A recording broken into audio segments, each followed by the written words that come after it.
අයිබෝන් යාළුවනේ අදත් අලුත් වීඩියෝ එකක් කරගෙන ආවා. අද අරගෙන ආවේ ඔයගොල්ලෝගේ ගෙදර ස්විච් එක ගොඩක් පරණ එකක් නම් අවුරුදු 20ක් විතර පරණ නම් අනිවාර්යයෙන්ම මේක ඇතුලේ වැලි හිර වෙලා ඔයගොල්ලන්ට ස්විච් ඕන් කරගන්න බැරි තත්ත්වයකටපත් වෙලා ඇති. එහෙම වුණොත් ඔයගොල්ලෝ කොහොමද මේ ස්විච් එක රිපෙයාර් කරගන්නේ? රිපෙයාර් කරගෙන කොහොමද අලුත් එකක් නොදා රීප්ලේස් නොකර මේකම හදාගන්නේ කොහොමද කියලා අපි බලමු. මුලින්ම ඔයගොල්ලෝ මේකේ තියෙන කවරින් දෙකක්. ඒ දෙක පිහිතලයක් ආදාරයෙන් මෙහෙම උඩට උස්සලා ගලව ගන්න. ඊළඟට මෙතන තියෙන ඇන දෙකක්. ඇන දෙක ගලවගෙන මේක පොඩ්ඩක් වෙන් කරගන්න. ඒ වෙන් කරද්දි ඔයගොල්ලෝ මෙතන වයරින් තියෙන විදිය අනිවාර්යෙන් මතක තියාගන්න. එහෙම නැත්නම් ෆොටෝ එකක් ගහගෙන තියාගන්න. මොකද ඒ වයර් මාරු වුණොත් කියන්නේ සමහරවිට ඔයගොල්ලන්ට දැක ගන්න පුළුවන් මෙතන වයර් තුනක් වෙන අවස්ථාවක් තියෙනවා. එහෙම වුණොත් ඔයගොල්ලන්ට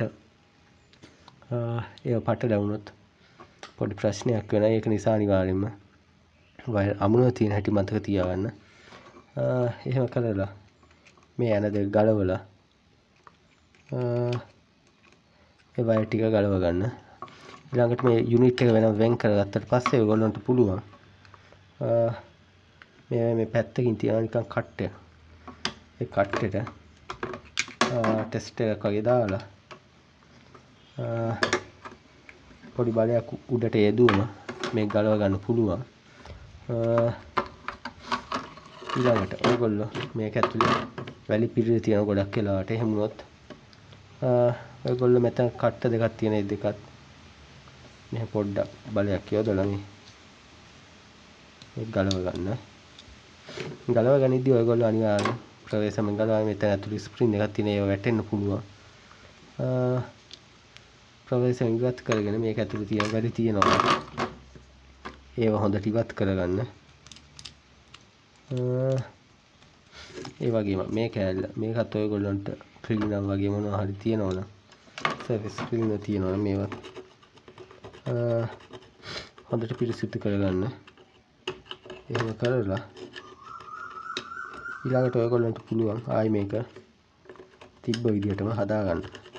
අනිත් එක ඔයගොල්ලෝ සැලකිලා තෙන්න ඕන මෙන්න ස්විච් එක තියෙන පැත්ත ආයි නැවත සවි කරද්දි ඒ තියෙන පැත්ත කියන්නේ මේ පැත්ත හරියට හොයාගන්න නැත්නම් ඔයගොල්ලන්ට ස්විච් එක මේ වෙනත් පැතිවලට යොමු වෙන්න අවස්ථාවක් තියෙනවා. හරි. ඊළඟට ඔයගොල්ලෝ දැන් ආයි හරි කරන්න කොහොමද කියලා බලමු. මේක සුද්ධ කරගෙන ඊළඟට මේ තඹ තහඩුව කාණුවක් වගේ තියෙන පැත්ත උඩට වෙන්න දාගන්න. මෙතන මැද උලක් වගේ තියෙන එකට ස්ප්‍රින් එක සෙට් කරගන්න. ඊළඟට මේ කෑල්ල මේ කාණු දෙක අස්සෙන් බස්සලා මේ ප්‍රවේශමෙන් ඔයගොල්ලෝ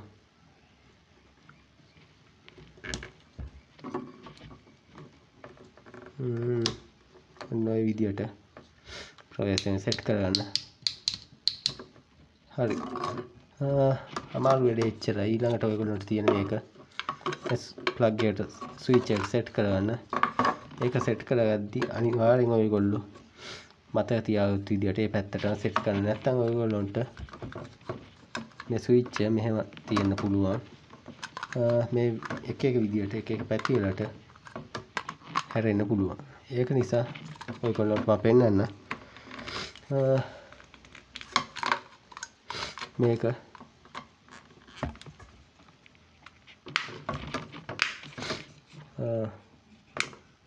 දැන් ඔයගොල්ලන්ට පේනවා මේක උඩට මාරු වෙලා තියෙන්නේ. ඒ වුණත් කමන්නේ. ඔයගොල්ලන්ට ඒක විවිධාකාරයෙන් හයි කරගන්න පුළුවන්. ඔයගොල්ලන්ට පේනවා මේ විදිහට උනත් සෙට් වෙන්න පුළුවන්. ඒ කියන්නේ පැත්තකට යන. හරි. ඔයගොල්ලන්ට පේනවා දැන් ස්විච් එක තියෙන්නේ පැත්තකට ගිහිල්ලා. ඒක නිසා ඔයගොල්ලෝ අනිවාර්යෙන් මේක හයි කරද්දි පැත්ත ගැන සැලකිලිමත් වෙන්න. තව කියන්න තියෙන්නේ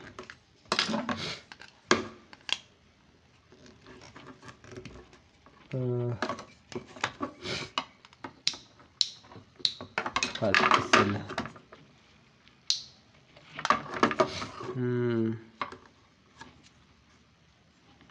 හරි මේ පැත්ත එන්න ඕන හරි පැත්ත දැන් බලමු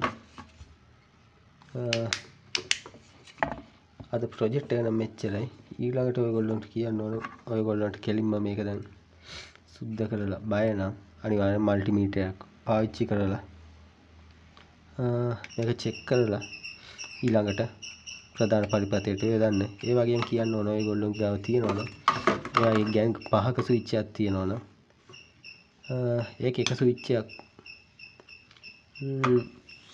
සවුත් වෙලා නම් ඔයගොල්ලන්ට පුළුවන් මේ වගේ කැඩිච් එකකින් වෙන එකක් මාරු කරලා දාන්න. ඒ වගේ ඔයගොල්ලන්ට ඕන විදිහට රිපෙයාර් කරන්න පුළුවන්. නැත්තම් ඔයගොල්ලෝ වැඩ කරන්නේ නැති ස්විච් තියෙනවා අඳුර ගන්න ඕන නම් ඒ වැඩ කරන්නේ නැත්තම් ඔයගොල්ලන්ට පුළුවන් කලින් ආකාරයට ස්විච් එක මේ පැත්තට අනිත් පැත්තට හරවලා දාන්න. ඒ වගේ ඔයගොල්ලෝ කැමති විදිහට මේ ස්විච් එක වෙනස් කරගන්න පුළුවන්. හරි මේ වගේ ස්විච් එක නැවත හදාගත්තොත් ඔයගොල්ලන්ට මං හිතන්නේ රුපියල් 3-400 කුණත් ලාභයක් දැන් ගන්න පුළුවන්. ඔයගොල්ලන් ගෙදර ගොඩක් පරණානේ අනිවාර්යෙන් මේ ප්‍රශ්නේ වෙලා ඇති. ඒ වෙනුවට අලුත් ස්විච් යොදලත් ඇති. හරි ඔයගොල්ලෝ මේ වීඩියෝ එක බැලුවා නම් ඒ දැනට අයින් කරලා තියෙන ස්විච් පොඩ්ඩක් හොයලා අරගෙන මේ විදිහට හදාගන්න බලන්න. හරි තවත් අලුත් වීඩියෝ එකකින් හමු වෙමු. ඊට කලින් කියන්න ඕන ඔයගොල්ලෝ අපේ වීඩියෝ බලලා ඔයගොල්ලන්ට ප්‍රයෝජනවත් කියලා හිතෙනවා නම් අනිවාර්යෙන් channel එක subscribe කරන්න. හරි එහෙනම් තවත් අලුත් වීඩියෝ එකකින් හමු වෙමු.